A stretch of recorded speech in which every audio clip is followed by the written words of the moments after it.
Hello student, I am your social science teacher Rakesh Dikshit. Today we will discuss new chapter of history, that is nationalism in India. In this chapter we discuss the history of India since 1920 to civil disobedience movement and sense of collective belongings के बारे में। इस chapter को हम 3 से 4 session में complete करेंगे और हर सेशन के अंत में हम आपको कुछ होमवर्क क्वेश्चन देंगे और ऑब्वियसली बीच में भी कुछ क्वेश्चन इंपॉर्टेंट रहेंगे। इस चैप्टर को हम मेनली जिस टॉपिक के अंतर्गत डिस्कस करेंगे उसमें है आपका first world war, Khilafat and non cooperation movement, साथ ही different stands within the movement. जो अलग अलग सोसाइटी के पार्ट थे उनका इस मूवमेंट में क्या स्टैंड था, किस तरह से इंडियन पीपल इस मूवमेंट में पार्टिसिपेट कर रहे थे। साथ ही साथ हम सिविल डिसोबीडियंस मूवमेंट के बारे में भी पढ़ेंगे और ये भी पढ़ेंगे कि कैसे इंडियन पीपल के बीच इस सेंस ऑफ बिलोंगिंग्स डेवलप हुई, कलेक्टिव बिलोंगिंग्स की फीलिंग्स कैसे डेवलप हुई, नेशनलिज्म जो है इंडिया में कैसे डेवलप हुआ। इसको जो है मेनली इस चैप्टर में हम डिस्कस करेंगे। सबसे पहले हम देखते हैं नेशनलिज्म कहते किसे हैं। What is nationalism? नेशनलिज्म क्या है? It is the feeling of patriotism. यह एक पेट्रोटिज्म की फीलिंग है। It is the feeling of oneness among the people living in a country। यह क्या है? जो एक कंट्री में रहने वाले लोग हैं उनके बीच एक कलेक्टिव बिलोंगिंग्स की फीलिंग्स का डेवलपमेंट है। यह इस बात का डेवलपमेंट है, केवल फिजिकल फीचर्स से नहीं है। नेशनलिज्म का मतलब कि हम इंडिया का एक बाउंड्री है और उसके अंदर रहते हैं, साथ साथ उनकी एक अपनी आइडेंटिटी है, कलेक्टिव आइडेंटिटी है कि हमारे कल्चर एक जैसे हैं, हमारे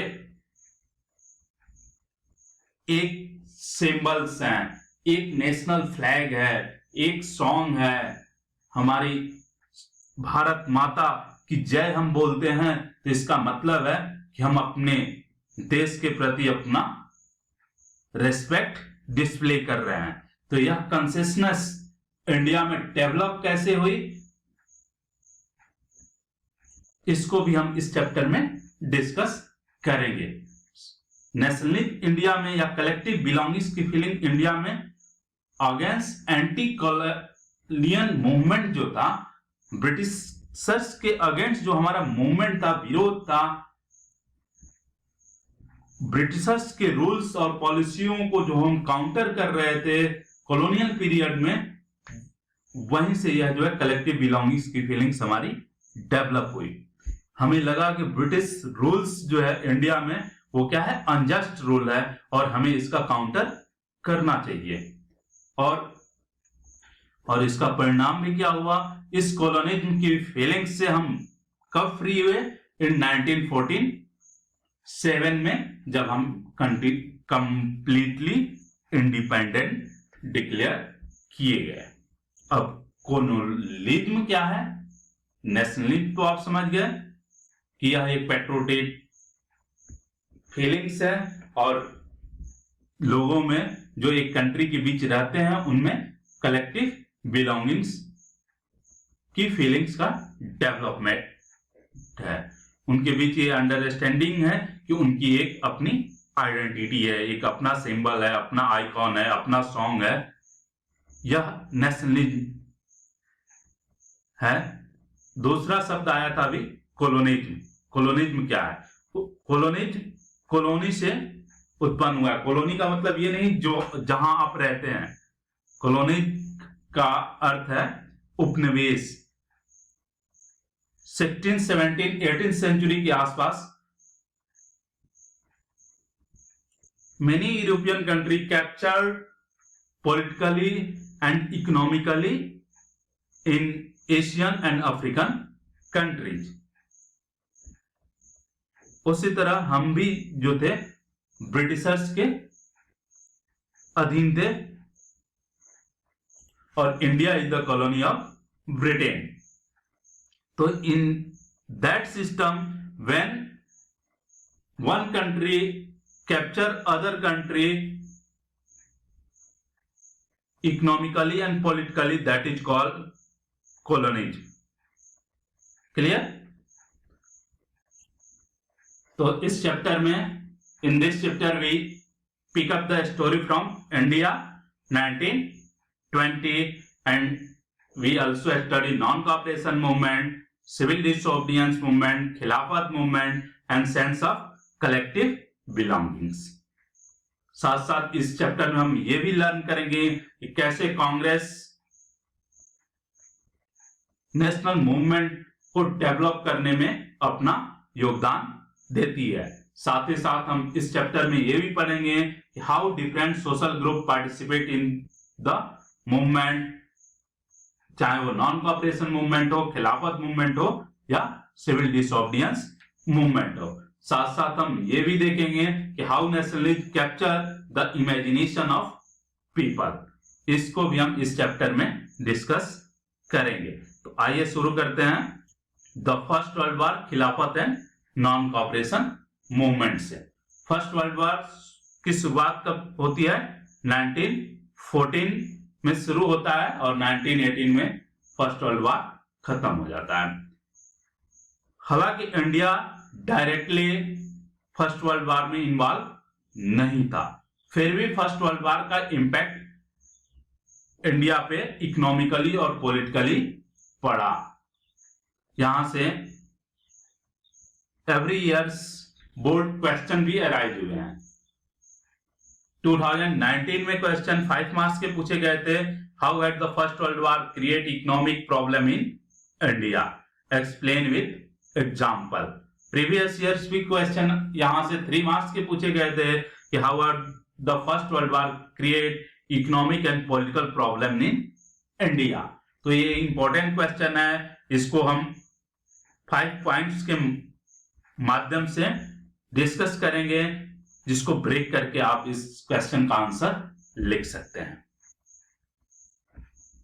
ड्यूरिंग फर्स्ट वर्ल्ड वॉर, चूंकि British government first world war में डायरेक्टली इन्वॉल्व थी और हम ब्रिटिश गवर्नमेंट की कॉलोनी थी, ब्रिटिशर्स के हम कॉलोनी थे, इसलिए इनडायरेक्टली हम भी फर्स्ट वर्ल्ड वॉर में इन्वॉल्व थे. तो चूंकि वर्ल्ड वॉर चल रहा था, इसलिए गवर्नमेंट को क्या करना पड़ा, ब्रिटिश गवर्नमेंट को अपने डिफेंस एक्सपेंडिचर्स बढ़ाने पड़े. और जब डिफेंस एक्सपेंडिचर बढ़े तो इसके लिए उसे मनी की आवश्यकता थी. उसके लिए उसने क्या किया, अपनी कॉलोनी, जो इंडिया उसकी कॉलोनी थी, उसमें उसने क्या किया, कस्टम ड्यूटी वेयर राइट, जो कस्टम ड्यूटी थी उसको बढ़ा दिया और एक नया टैक्स इंडिया में इंट्रोड्यूस किया गया. नाम उसका क्या था, income tax. Income tax was introduce in India. In war years 1913 to 1918 goods prices increased doubling.